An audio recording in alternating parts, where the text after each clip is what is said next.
Hello students, so we are starting this new series on this channel. PYQs we are covering here and not year wise, we will be covering PYQs subject wise. Polity सबसे पहले हम start कर रहे हैं. Polity में भी topic wise. First we will take a preamble. We will do all the previous year questions based on preamble in this session, today's session. इस तरह से I will be taking up जैसे next DPSP, next fundamental rights. Now this approach is very useful for you people because previous year questions का आपको idea लग जाता है. इसी तरह से I will be starting the main series as well. Mains questions. See, I want to create a space where UPSC aspirant can practice themselves. उनको पता चले, प्रैक्टिकलिटी का पता चले. बेसिकली देखो, थ्योरेटिकली हर कोई सब्जेक्ट पढ़ता है बट एग्ज़ाम क्वालिफाई करने के लिए प्री में MCQ चाहिए, मेंस में आंसर राइटिंग चाहिए. सो मैं यहाँ पर ज़्यादा से ज़्यादा क्वेश्चंस करवाऊँगी आपको. ठीक है, जैसे मेंस के जब हम क्वेश्चंस डिस्कस करेंगे तो मैं आपको लिंकेजेस बताऊंगी एंड मैं आंसर कैसे एनरिच करना है, क्वाड्स हम लोग डिस्कस करेंगे, डेटा कैसे डालना है, कैसे डायग्राम्स बना सकते हो. सो ये सारी चीज़ें आई will be coming up with.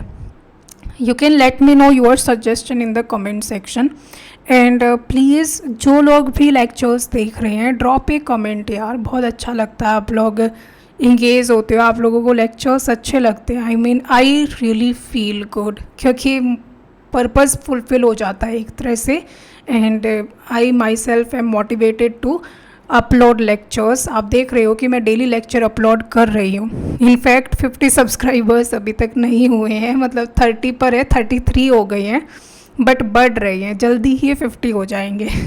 चलो शुरू करते हैं without wasting any more minute. So in this session I'll be discussing previous year questions based on preamble. In 2019, year 2019, the question was which one of the following objective is not embedded in the preamble to the Constitution of India? Options given are liberty of thought, economic liberty, liberty of expression, liberty of belief. So think about it a bit.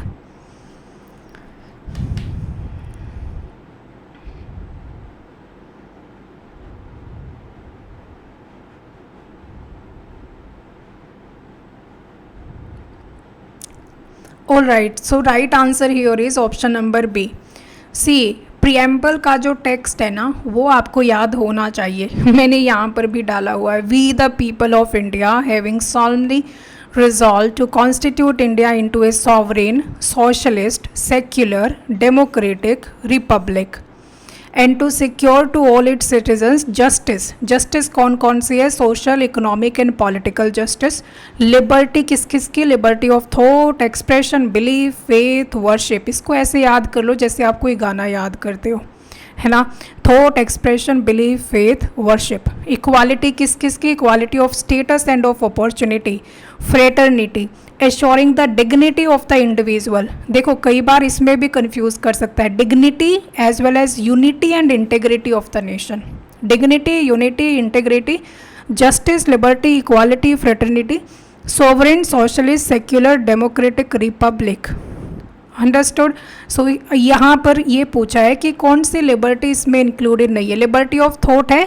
Thought, belief, faith, expression, thought, expression, belief, faith, worship, है ना. Thought है, expression है, belief है. Economic liberty तो कहीं पर भी mentioned नहीं है, है ना. So preamble does not mention economic liberty. Preamble does mention economic justice. इन दोनों में कंफ्यूज नहीं होना है.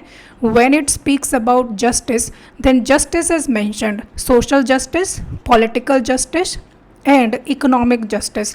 But when it comes about liberty, liberty में liberty of belief, liberty of faith, liberty of thought, liberty of expression, liberty of worship, ये 5 liberties जो हैं वो मेंशन्ड है. Okay, now when we speak about economic justice, तीन तरह की justice होती हैं, social, political and economic. I told you मैं थोड़ा पेरिफेरल चीज़ें भी कवर करती हूँ ना अपनी क्लासेस में. सो इकोनॉमिक जस्टिस का मतलब क्या होता है कि फेयर इकोनॉमिक ऑर्डर एस्टेब्लिश करना, इनइक्वालिटीज़ रिड्यूस करना, एक्सप्लॉयटेशन प्रिवेंट करना, इक्विटेबल डिस्ट्रीब्यूशन ऑफ रिसोर्सेज. जो हमारी इकोनॉमिक जस्टिस है ना वो एस्टेब्लिश होती है डीपीएसपी से. और जो सोशल एंड पॉलिटिकल जस्टिस है ये फंडामेंटल राइट्स से एस्टेब्लिश होती है. Fundamental rights plus DPSP together known as the conscience of the constitution. Understood? So this is the answer. Economic liberty is not found in the preamble of the constitution. Just a question here, कौन से case से preamble basic structure का part बना था? Preamble became the part of basic structure by which case? मैं ये cover करवा चुकी हूँ आपको एमसीक्यूज़ में. Next question 2018 year. Which of the following statements are true of the preamble to the constitution of India? Option number 1, preamble is a part of the constitution. Option number 2, the preamble has been amended twice since the constitution came into force. Option number 3, preamble can be amended under article 368. So tell me the right answer.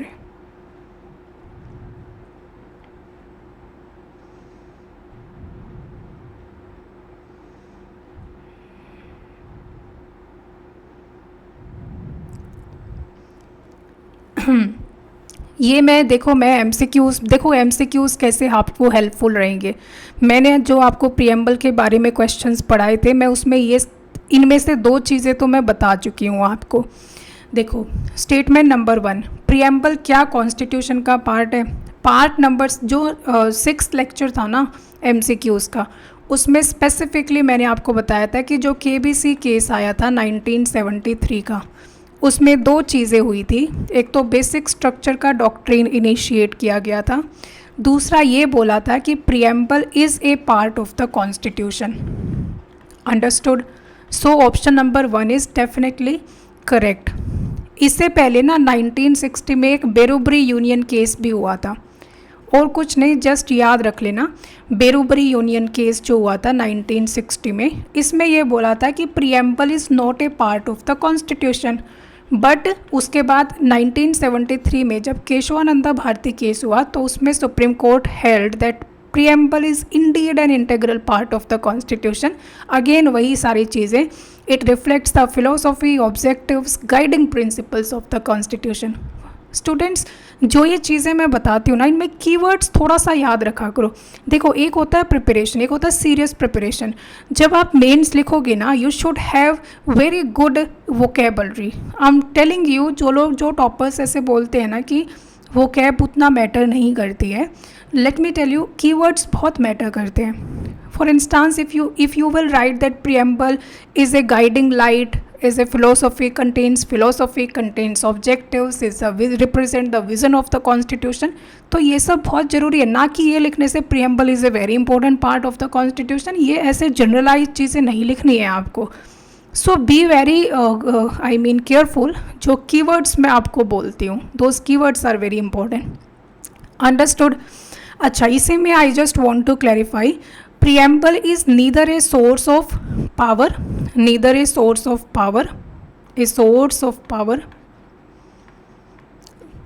a source of limitation, कि ना तो यहाँ से powers आती हैं ना ही कोई limitation impose होती है. preamble just contains the vision of the constitution. Now coming to the statement 2, preamble 2 bar amend हुआ है since the constitution came into force. ये इनकरेक्ट है स्टूडेंट्स. प्रीएम्बल हमारा सिर्फ एक ही बार अमेंड हुआ है, that is in 42nd amendment act 1976 में. इस एक्ट के थ्रू 3 वर्ड्स ऐड किए गए थे, that is socialist, secular and integrity. So be very careful about it. जो यहाँ पर है ना, I mean India preamble, so India into sovereign socialist secular democratic Republic, इसमें जो सोशलिस्ट वर्ड है और सेक्युलर वर्ड है और ये जो इंटीग्रेटिव वर्ड है ये बाद में ऐड किया गया था। पहले इसमें एक, मैं इसको थोड़ा सा इरेज करके और फिर बताती हूँ। देखो, सोशलिस्ट, सेक्युलर और इंटीग्रिटी, ये 3 वर्ड 42nd अमेंडमेंट एक्ट के बाद ऐड किए गए थे। सो पहले अगर कोई पूछे कि ओरिजिनल जो प्रियम्बल था उसमें इंडिया क्या था, इंडिया का कैरेक्टरिस्टिक क्या था, सो सोवरेन था इंडिया, बिल्कुल था। डेमोक्रेटिक था। रिपब्लिक था। क्या सोशलिस्ट था? नहीं था, ओरिजिनली नहीं था। 1976 के बाद आया था सोशलिस्ट वर्ड प्रियम्बल में। सेक्युलर वर्ड था, ये भी नहीं था। ये भी पूछ सकते हैं कि जो assuring the dignity of the individual and unity था ओरिजिनली, इंटीग्रिटी नहीं था, इंटीग्रिटी बाद में ऐड किया गया था। सो याद रह जाएगा ये सिस, socialist, secular, integrity, socialist, integrity, secular, ठीक है। सो सेकेंड स्टेटमेंट गलत हो जाता है। Preamble has been amended only once so far, so second गलत हो जाता है, तो ये दोनों एलिमिनेट हो गए। फर्स्ट सही है। अब हमें थर्ड को भी देखना पड़ेगा। The preamble can be amended under article 368, obvious सी बात है। In order to change the preamble, in order to modify the preamble, we need constitutional amendment. As you know, देखो फर्स्ट और थर्ड ना, एक चीज़ बताऊँ यहाँ पर, फर्स्ट और थर्ड एक साथ ही सही होंगे अगर होंगे तो, क्योंकि फर्स्ट कह रहा है कि preamble is a part of the constitution and if something is a part of the constitution, उसको चेंज करने के लिए तो अमेंड तो करना पड़ेगा कॉन्स्टिट्यूशन को। सो अगर फर्स्ट सही है तो थर्ड ऑटोमेटिकली सही है, बिकॉज अगर थर्ड को गलत करते हो तो फर्स्ट ऑपोजिट हो जाएगा। Preamble is a part of the constitution as per KBC case. So इसका मतलब है प्रियम्बल को चेंज करने के लिए you need constitutional amendment. So third बिल्कुल सही है। So 1 and 3 only are the correct answer.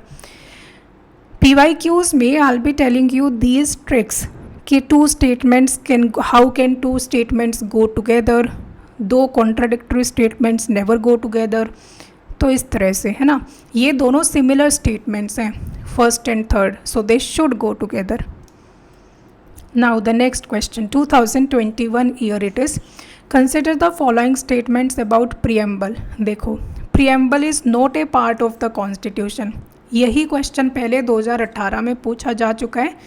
And it has no legal effect independently of other parts, ठीक है। The ideals of liberty, equality and fraternity enshrined in the preamble has been taken from the French Revolution. 1 only, 2 only, both 1 and 2, neither 1 nor 2. सोचो इसके बारे में।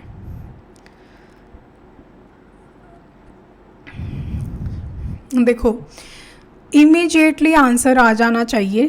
First option incorrect है। Again KBC case के according, KBC case 1973, preamble is a part of the constitution. इससे पहले Berubari union case आया था 1960 में, जिसमें बोला था कि not a part of the constitution, but बाद में it is a part of the constitution. एक और चीज़, स्टूडेंट्स जब भी कोई स्टेटमेंट में ना इस तरह से बहुत ज़्यादा एक्सटेंशन लगा दिया हो, एग्ज़ामिनर क्या है ना, examiner is a very scared person. Obvious सी बात है, वो UPSC का पेपर सेट कर रहा है, तो कोई भी ऐसी गलती नहीं करेगा जिसको क्वेश्चन किया जा सकता है, जो कि आगे जाकर उसके लिए हार्मफुल हो सकती है। सो मोस्टली जब वो किसी भी स्टेटमेंट को गलत बनाने की कोशिश करेगा तो वो उसको एक्सट्रीम गलत बनाने की कोशिश करेगा, एक्सट्रीम रॉन्ग, ताकि उस चीज़ को कोई नलीफाई ना कर सके। अब यहाँ पर उसने ना देखो कैसे एक्सटेंड कर दिया, वो यहाँ तक भी छोड़ सकता था, the preamble is A not a part of the constitution. तब भी वैसे तो स्टेटमेंट गलत होती, but he actually made sure कि पूरा ही गलत हो जाए। सो एंड हैज़ बहुत ज़्यादा एक्सटेंशन नहीं कर दिया, मतलब आगे वाले पार्ट की उसको क्या ज़रूरत थी ये डिफाइन करने की, भाई कि कोई लीगल इफेक्ट नहीं है एंड ऑल, वो यहाँ तक भी लिख सकता था। सो एक्सटेंडेड स्टेटमेंट जनरली आप देखोगे ना आगे तो गलत मिलेंगे, है ना। सो ये क्वेश्चन, ये ऑप्शन क्या हो गया, गलत हो गया। अब लिबर्टी, इक्वालिटी, फ्रेटर्निटी जो है फ्रेंच रिवॉल्यूशन से लिया गया है। सो बेसिकली देखो, I have a younger brother, he is doing PhD in English. So एक दिन उसके उसका कोई टॉपिक है, टॉपिक जब वो चूज़ कर रहा था तो it's related to women and Sahir Ludhiani भी कोई पोएट है, तो उसके बारे में उसको रिसर्च करना है। तो उसकी पोएम में कुछ ऐसे वर्ड्स आए होंगे, लिबर्टी, इक्वालिटी। तो उसने मुझे पूछा कि हमें फ्रेंच रिवॉल्यूशन से क्या सीखने को मिलता है। तो मैंने क्या बताया, लिबर्टी, इक्वालिटी, फ्रेटर्निटी। जब भी फ्रेंच रिवॉल्यूशन की बात आती है ना, तो अपन के दिमाग में 3 वर्ड्स ही आते हैं। हालांकि वो कुछ और बता रहा था कि वहाँ पर विमेन के बारे में there is something written by the poets, है ना। तो वो उस तरीके से बता रहा था, बिकॉज जब किसी नेशन में रिवॉल्यूशन आता है तो वो हर चीज़ में आता है, वो लिटरेचर में भी आता है ना। तो वो तो लिटरेरी रिवॉल्यूशन के बारे में पढ़ रहा था। बट मेरा दिमाग कहाँ गया, जस्ट लिबर्टी, इक्वालिटी, फ्रेटर्निटी। मतलब ये तो इतनी कॉमन चीज़ है, और कोई रिवॉल्यूशन चाहे पता हो चाहे ना हो, अमेरिकन रिवॉल्यूशन शायद ही किसी को पता हो, बट फ्रेंच रिवॉल्यूशन मतलब लिबर्टी, इक्वालिटी, फ्रेटर्निटी, ये तो सबका रटा हुआ होता है। So second option is very much correct, है ना। जो आइडियल्स है ना of liberty, equality, fraternity, those were inspired by the French revolution. The time period of French revolution वो 1789, ये एक्चुअली इसका मोटो था, इसलिए ये याद रहता है। And these ideals form the moral and philosophical foundation of Indian constitution. वैसे तो इंडियन कॉन्स्टिट्यूशन में हमने ये अडॉप्ट किया है, बट इंस्पायर्ड कहाँ से था, फ्रेंच रिवॉल्यूशन से इंस्पायर्ड था। So 2 only is the correct answer. Understood. चलो next question. In 2024 again there was this preamble का क्वेश्चन, प्रीएम्बल और constituent assembly. Who was the provisional president of the Constituent Assembly of India when it first met on December 9th, 1946? Options हैं doctor Sachchidanand Sinha, doctor Rajendra प्रसाद, doctor Bhimrao Ambedkar, Jawaharlal Nehru. यार इससे simple question तो शायद ही हो सकता है किसी भी बुक में से। So the right answer here is doctor Sachchidanand Sinha. See, जब कॉन्स्टिट्यूएंट असेंबली मेट ना for the very first time 9th of December 1946, तो उस टाइम पर एक प्रोविजनल प्रेसिडेंट, प्रोविजनल का मतलब होता है टेम्प्रेरी प्रेसिडेंट, अपॉइंट किया गया था। वो कौन होना था, वो ओल्डेस्ट मेंबर होना था, असेंबली का ओल्डेस्ट मेंबर। एंड उसके बाद वो नॉमिनेट किया गया by viceroy Lord Wavell. Lord Wavell ने डॉक्टर सच्चिदानंद सिन्हा को नॉमिनेट कर दिया as the temporary president of the constituent assembly, ताकि जो भी इनॉग्रल सेशंस हो ना असेंबली के, उसमें वो प्रिसाइड कर सके जब तक परमानेंट प्रेसिडेंट इलेक्ट नहीं हो जाता। तो इनका जो रोल था वो टेम्प्रेरी था, लिमिटेड था, है ना। मेनली प्रिसाइडिंग ऑफिसर का, परमानेंट प्रिसाइडिंग ऑफिसर चूज़ करने का काम था। फिर उसके 2 दिन बाद ही ना 11th ऑफ दिसंबर 1946 में डॉक्टर राजेंद्र प्रसाद को परमानेंट प्रेसिडेंट इलेक्ट कर दिया गया था, डॉक्टर राजेंद्र प्रसाद को। उसके बाद जितनी भी प्रोसीडिंग्स हुई ना, वो डॉक्टर राजेंद्र प्रसाद ने प्रिसाइड की थी, है ना, until the constitution was adopted. और कॉन्स्टिट्यूशन कब अडॉप्ट किया गया था, 26 नवंबर 1949 एडॉप्शन डेट थी, एक कॉन्स्टिट्यूशन को अडॉप्ट किया गया था इस दिन, है ना। उसके बाद जो 26 जनवरी 1950 है ना, at that time constitution was commenced. Constitution was commenced मतलब संविधान लागू हो गया उस दिन, है ना, इट वॉज कमेंस्ड। हमारे प्रीएम्बल में ये वाली डेट मेंशन्ड है 26 नवंबर 1949 when the constitution was commenced. तो जो डॉक्टर राजेंद्र प्रसाद हैं वही फिर इंडिया के प्रेसिडेंट बने, India's president, doctor Rajendra Prasad became the independent India's president. ठीक है, अगर आपको ये नाम याद भी नहीं होता तो यार ये तो पता है ना कि डॉक्टर राजेंद्र प्रसाद तो परमानेंट प्रेसिडेंट थे, बाद में बने थे। BR अम्बेडकर जो को ड्राफ्टिंग कमेटी के चेयरमैन थे। जवाहरलाल नेहरू तो प्रेसिडेंट रहे ही नहीं असेंबली के। इनका मेजर कंट्रीब्यूशन एक्चुअली 13 दिसंबर 1946 में था, जब ऑब्जेक्टिव रेजोल्यूशन को लाया गया था। ऑब्जेक्टिव रेजोल्यूशन तो याद रह जाएगा। 9 दिसंबर 1946 doctor Sachchidanand Sinha as temporary president. 11 दिसंबर 1946 doctor Rajendra Prasad as permanent president of the constituent assembly. 13 December 1946, Jawaharlal Nehru moved the objective resolution, and 29th August 1947 drafting committee constitute की गई थी। अगर स्टेट पीसीएस की तैयारी कर रहे हो तो ज़रूरी है, नहीं तो बिल्कुल भी ज़रूरी नहीं है।